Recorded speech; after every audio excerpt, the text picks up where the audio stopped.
Assalamualaikum warahmatullahi wabarakatuh. Halo sahabat opini, kembali lagi bersama saya Mutiara Aulia, tentunya di podcast Opini, obrolan pendidikan Islam masa kini.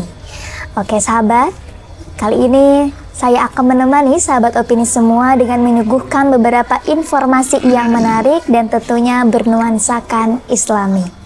Pada hari ini, mudah-mudahan kita selalu diberikan kelancaran dan kekuatan dalam menjalankan ibadah bulan puasa pada tahun ini. Amin ya Allah ya Rabbal Alamin.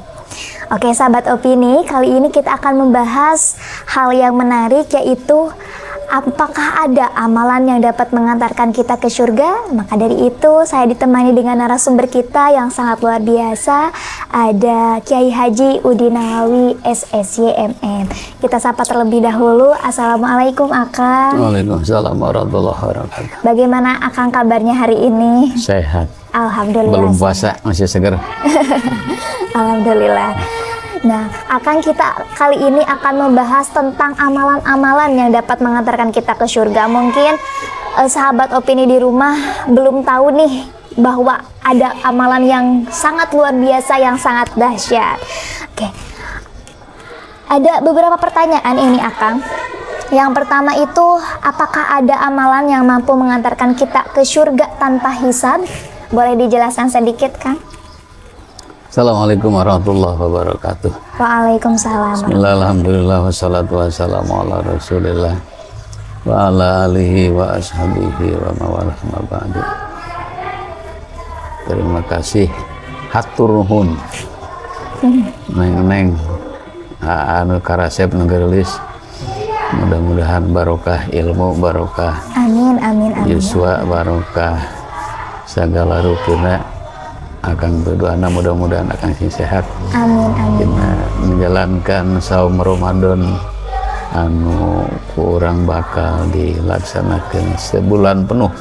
Mudah-mudahan saum Ramadan kita diterima Allah Subhanahu wa taala. Amin ya Allah. Walaupun hari ini kita belum mau mulai. Udah mulai saum belum? Saum udah mulai belum? Ada yang belum. sudah Ya mungkin teman-teman di sini udah belum? Mulai. Belum. Ya, besok ya. Gitu, mudah-mudahan di hari pertama dan seterusnya kita diberikan kesehatan oleh Allah Subhanahu wa taala. Amin. Amalan-amalan sekitar yang dilakukan sama kita bersama, ada yang dinamakan ibadah mahdoh, ada yang dinamakan ibadah ghairu mahdoh. Betul. Kalau ibadah mahdoh kita berhubungan langsung dengan Allah. Kalau ibadah ghairu mahdoh kita berhubungan dengan manusia, alam sekitarnya. Di Quran surah Al-Asr, wal asri innal insana lafi khusrin illal ladzina amanu wa amilus sholihat wa tawassaw bil haqq wa tawassaw bis sabr. Manusia semuanya rugi, dalam keadaan rugi, terkecuali orang yang beriman. Satu, yang kedua, terkecuali orang yang amal soleh. Tidak mungkin kita beramal soleh kalau tidak punya iman. Jadi pertama, betul. Iman dulu, pondasinya iman, keyakinannya kita, iman itu pondasinya. Yang kedua, amal soleh. Yang ketiga, watawassaw bil haqq. Yang keempat, watawassaw bisabr. Intinya ada dua, hablum minallah, hablum minanas. Gitu. Kalau kita tadi yang ditanyakan, adakah amalan yang mampu mengantarkan kita ke surga tanpa hisab? Tanpa hisab. Kalau amalan-amalan yang kita laksanakan semacam kita ini, gitu. Ya mungkin Akang sendiri nggak bisa lah seperti itu. Mungkin ya kan di hadis ada keterangannya itu, awalul muhasabu al-insan as-shalah. Pertama yang dihisab manusia itu masuk surga itu sholat. Sukses sholatnya insya Allah. Kalau sholatnya bolong-bolong ya mana bisa itu masuk surga dengan selancar itu. Jadi pertama kita tetap ya manusia biasa, kita ya amalan seperti biasa, amalan kita beribadah dulu itu.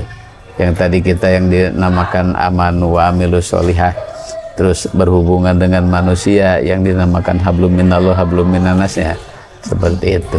Ya mungkin ada amalan ya seperti itu, tapi kan kita mah seorang hamba Allah ya harus melaksanakan apa yang ditugaskan Allah sama kita. Betul, itu. betul. Ya, seperti itu. Berarti ketika kita berbicara mengenai hisab, karena kita manusia tidak luput ya, kan dari dosa, itu. pasti Makanya, bakal dihisab kalau gitu. manusia seperti Akang ini nggak mungkin lah itu. Iya, mesti iya, dihisab dulu lah itu.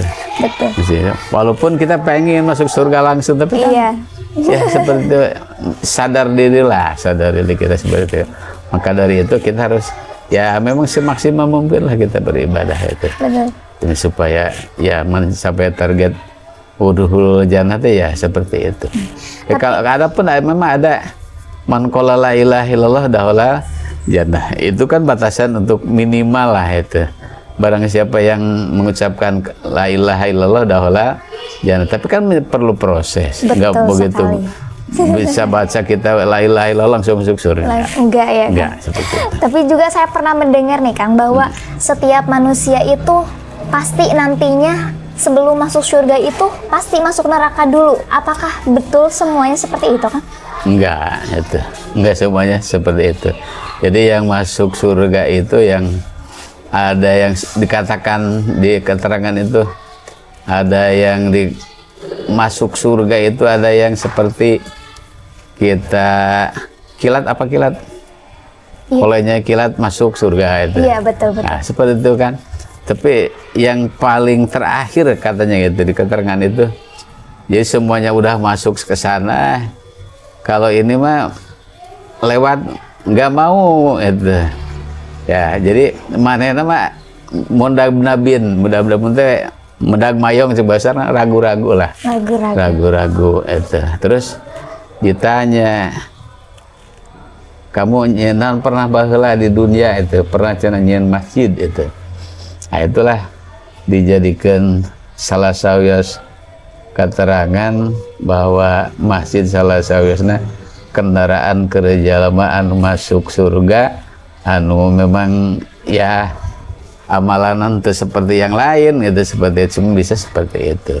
Jadi semuanya ya nggak mesti harus kan. Kalau kita cucian kan, iya, gitu cucian kan, kalau yang bersih kan langsung nggak perlu dicuci itu iya, kan, nggak perlu dicuci. Ya mungkin tadi yang pertanyaan tadi itu ya mungkin seperti itu, masuk surga tanpa dihisab itu. Tapi kalau amalannya nggak bisa lah seperti itu. Amalan apa yang kita bisa masuk surga tanpa dihisab ya seperti itu tetap. Itu mungkin harus kita amalan dulu, Enggak masuk neraka semuanya. Enggak. Oh iya. Nah, itu seperti itu.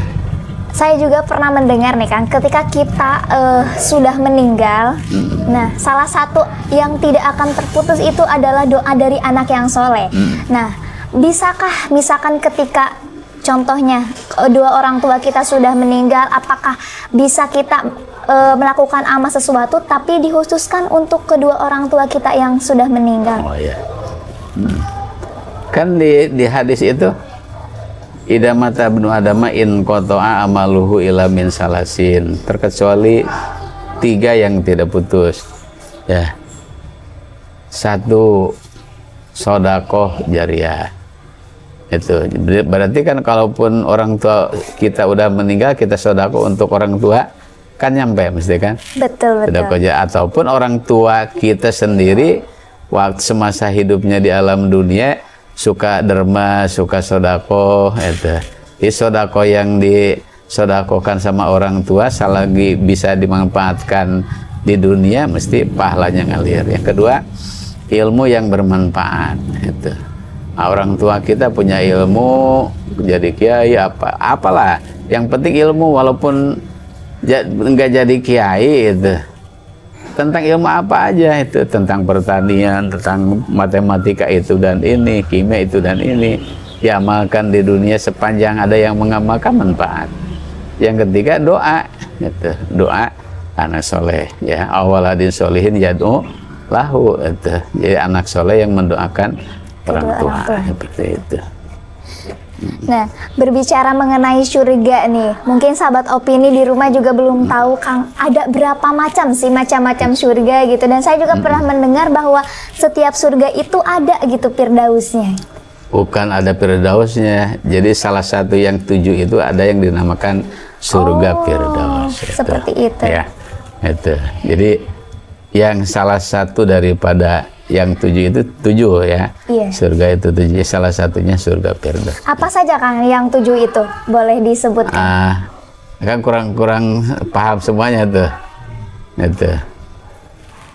Surga adnin, surga ya firdaus. Lupa lagi tuh, seperti itulah. Yang penting 7 lah. Jadi di antara yang 7 ya, di antara yang 7 itu yang ada yang dinamakan surga firdaus. Oh, bukan dalam artian semuanya ada firdausnya, berarti salah ya sahabat opini. Tetapi di dalam 7 tingkatan surga itu salah satunya ada yang dinamakan dengan surga firdaus. Nah, karena di sini dalam nuansa bulan Ramadan nih Kang, apakah ada nih amalan-amalan yang mampu mendekatkan diri kita, lebih mendekatkan diri kepada Allah gitu Kang? Amalan yang dianjurkan selama bulan Ramadan? Ya, bukan berarti amalan-amalan yang khusus mendekatkan di luar Ramadan juga sama itu. Betul. Cuman di bulan Ramadan itu pahalanya lebih daripada di luar Ramadan. Kalau fardu di luar Ramadan seperti itu, kalau di bulan Ramadan kan lebih pahalanya. Selain ibadah yang kita laksanakan saum Ramadan, ya ada saum-saum sunat yang kita dilaksanakan di bulan Ramadan, khususnya kita qiyamul lail, itu bangun malam, ibadah tahajud, tarawih, itu baca Al-Quran, sedekah di bulan Ramadan banyak-banyaklah itu sedekah, baca Quran, tadarus itu dan ini. Itu di bulan Ramadan itu. Jadi kalau di luar Ramadan sunat pahalanya seperti itu, kalau di bulan Ramadan sunat pahalanya seperti fardu di luar Ramadan. Berarti pahalanya lebih dilipat gandakan ya seperti itu. Maka Allah berkata as-saumul li wa ana ajibihi. Saum itu aku yang tahu dan aku yang memberikan pahalanya itu. Jadi salah satu ibadah yang betul-betul kita hubungan antara kita dengan Allah adalah saum. Itu. Jadi saum kita tidak ada yang tahu kita saum enggaknya terkecuali kita sendiri dengan Allah. Allah Subhanahu wa Ta'ala. Bisa yang ada di sini ya misalkan tidak saum waktu di bulan Ramadan misalkan itu enggak ketahuan kan. Maka as-saumuli wa ana ajibihi itu. Jadi salah satu ibadah yang luput dari kata riya itu adalah saum. Karena saum nggak kelihatan itu. Betul. Antara yang saum dengan yang saumnya. Beda dengan sholat. Kalau sholat, waktu sholat teman nggak sholat walaupun ya bersamaan kita di mana itu, tapi nggak sholat ketahuan. Betul. Tapi kalau saum itu nggak ketahuan antara orang yang saum dan enggaknya itu. Seperti itu. Maka Allah berkata as-saumuli wa ana ajibihi. Saum punya aku yang memberikan pahalanya, kata Allah.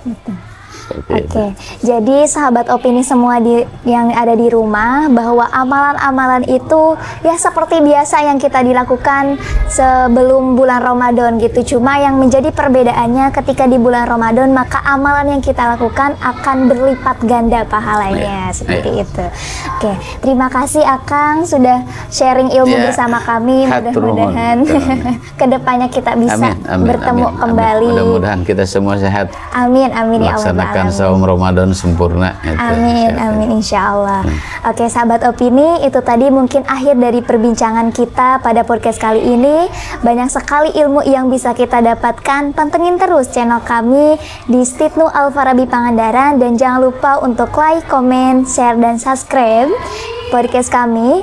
Tetap saksikan terus podcast kami agar tidak ketinggalan informasi yang menarik selanjutnya. Saya Mutiara pamit undur diri dan mohon maaf bila misalkan ada perkataan yang kurang berkenan di hati sahabat opini semuanya. Terima kasih. Wassalamualaikum warahmatullahi wabarakatuh. Waalaikumsalam.